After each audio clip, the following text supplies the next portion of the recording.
사람 이야기 9편. 모닥불형. 팔교에서는 진뇌로 움직임과 우레를 뜻합니다.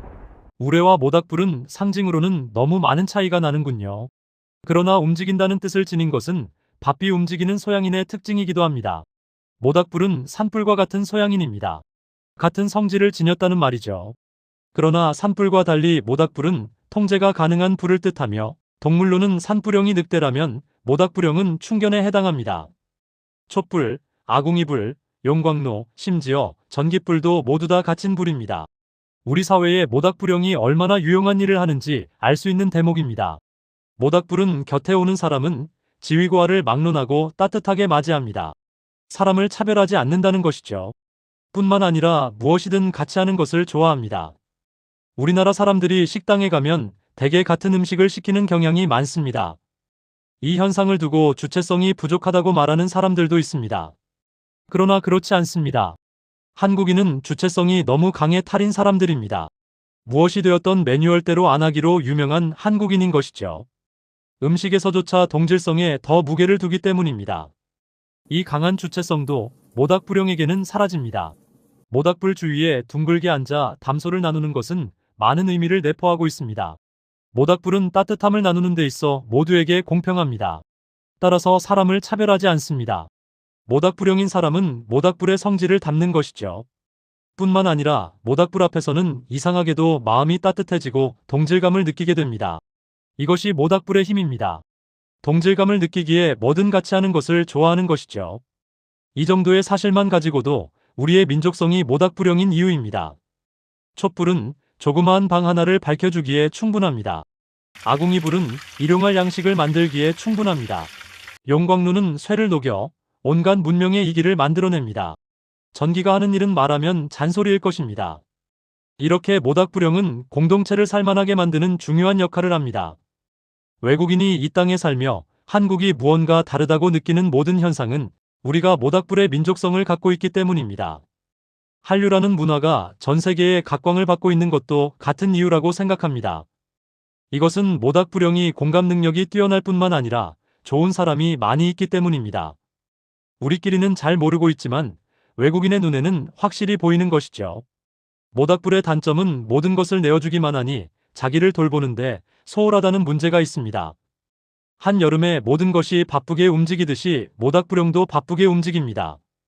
산불이 마구 움직인다면 모닥불은 요긴하게 움직인다는 것이 다른 점이죠. 또 의를 중요하게 생각하기에 지킬 것은 지키고 가릴 것은 가린다는 뜻입니다.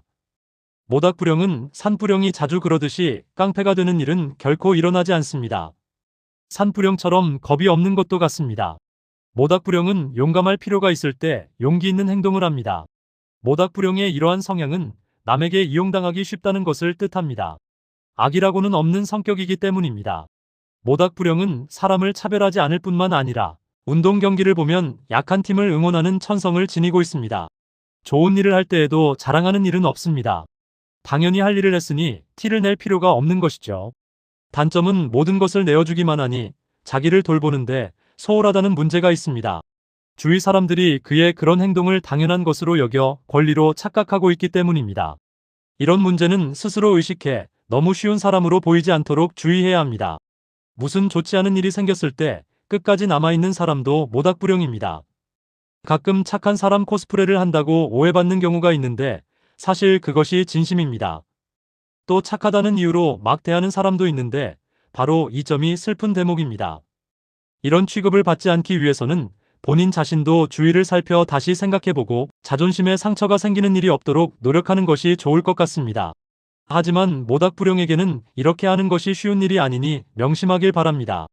지중해형을 제외한 모든 운해형이 그러하지만 모닥불형은 사람도 잘 믿고 사람의 말도 잘 믿습니다. 이런 성향은 본인에게 불리하게 작용할 때가 더 많습니다. 아쉽게도 우리나라에는 사기꾼이 많습니다. 요즘 인터넷은 사기꾼들의 천국입니다. 특히 보이스피싱에 당하는 사람이 우리나라에 유난히 많습니다. 이렇게 사기꾼들이 설치는 것은 그만큼 속는 사람이 많다는 뜻입니다.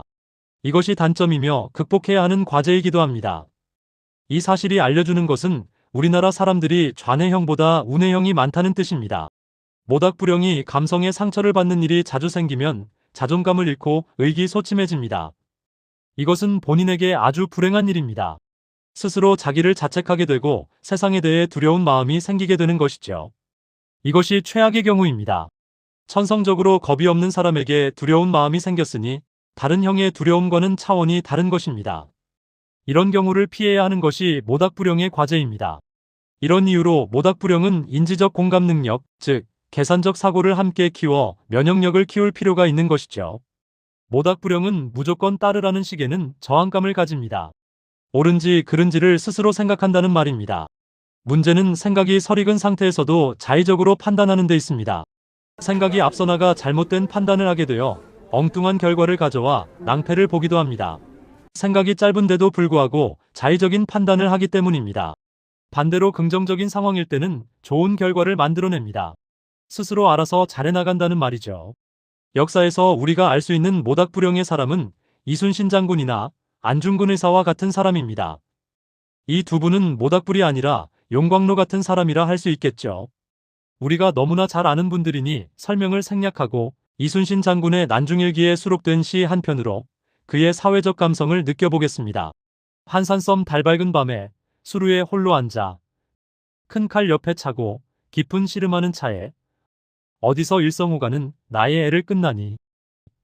이 시를 들으면 왠지 눈물이 나려 합니다. 수많은 전쟁에서 잔뼈가 굵은 사람의 감성이 이 정도이니 모닥불의 느낌이 물씬 납니다. 이런 감성을 지니고 나라를 위해 목숨을 바친 사람이 안중근 의사입니다.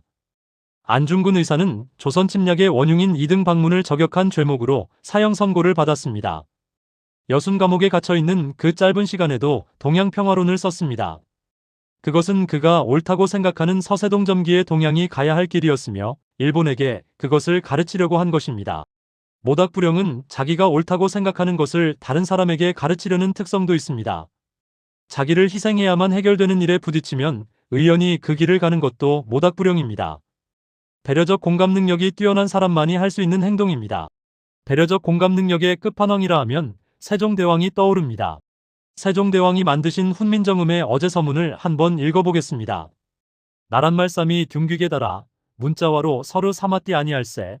이런 전차로 어린 백성이 니르고자 할 빼이셔도 마침내 제 뜻을 능히 펴지 못할 놈이 하니다. 내 일을 어여삐 너겨 새로 28자를 맹가노니 사람마다 수빈이겨 날로 쓰매 편안케 하고자 할 따람이니라. 여러분은 이 어제서문을 보면 어떤 생각이 드시나요? 저는 여기서 모닥불형의 심성을 보았습니다. 백성들의 문자 생활의 어려움을 공감하고 이를 배려하는 마음이 물씬 느껴집니다. 세종대왕은 모닥불의 따뜻한 마음에 산불의 실행력까지 갖춘 분인 것이죠. 우리나라는 소양국입니다. 우리 역사에 꼭 필요할 때 나타나는 영웅들은 모두 소양인이라는 것이 이를 증명합니다. 그들 모두는 운해형인 모닥불과 좌뇌형인 산불이 조화를 이룬 용광로와 같은 사람들입니다. 우리 국민들은 자녀를 이렇게 키우고 이런 형의 정치가를 배출하는 데 힘써야 합니다. 아마 노무현 전 대통령이 일제시대에 태어났다면 그는 틀림없이 안중근 의사와 같은 사람이 되었을 것입니다. 따뜻한 마음을 가지고 자기보다는 공동체에 헌신하는 실행력을 발휘할 수 있는 그런 사람 말이죠. 노무현 대통령 하면 문재인 대통령이 동시에 떠오릅니다. 그는 대통령 후보로 출마하면서 놀랍게도 문재인에 대해 다음과 같은 말을 합니다. 저는 제가 아주 존경하는 나이는 저보다 적은 아주 믿음직한 친구 문재인을 제 친구로 둔 것을 정말 자랑스럽게 생각합니다. 나는 대통령감이 됩니다. 나는 문재인을 친구로 두고 있습니다. 제일 좋은 친구를 둔 사람이 제일 좋은 대통령 후보 아니겠습니까? 노무현은 산불형이지만 모닥불의 감수성을 지니고 있었고 문재인은 모닥불형이지만 산불형의 노무현을 좋아했던 것 같습니다. 노무현은 너무나 인간적인 문재인의 인격이 후배임에도 불구하고 존경스러웠나 봅니다. 인권 변호사 시절부터 환상의 짝꿍이 된 것이죠. 그러나 노무현은 퇴임 후 정적들의 온갖 음해에 운명이라는 말을 남기고 부엉이 바위에서 뛰어내렸습니다. 이 끈질긴 운명은 다시 문재인을 대통령으로 만들게 됩니다. 문재인은 모닥불로 타고나 드령의 기운을 키운 사람입니다. 운해형이 겹친 것이죠. 단단한 마음을 가지기 어려운 성격이 되겠습니다. 노무현 대통령과 같이 일할 때에는 약점이 보완되었지만 홀로 서기에는 부족했던 것이죠. 그는 본인 스스로 대통령이란 자리가 맞지 않는다는 것을 너무나 잘 알고 있었습니다. 그래서 한사코 출마에 응하지 않은 것이죠. 그러나 민주 세력들은 대안을 찾지 못하고 기어이 그를 내세우게 됩니다. 그렇게 대한민국 역사의 한 시대를 우리 국민은 경험하게 됩니다. 여기서 무엇이 옳고 그름을 따지려고 하는 말이 아닙니다. 지금 우리나라는 좀 더 공격적인 산불형으로 태어나 모닥불의 감수성을 가졌던 노무현과 같은 인물의 대통령이 필요하다고 생각되기에 이렇게 적어봅니다.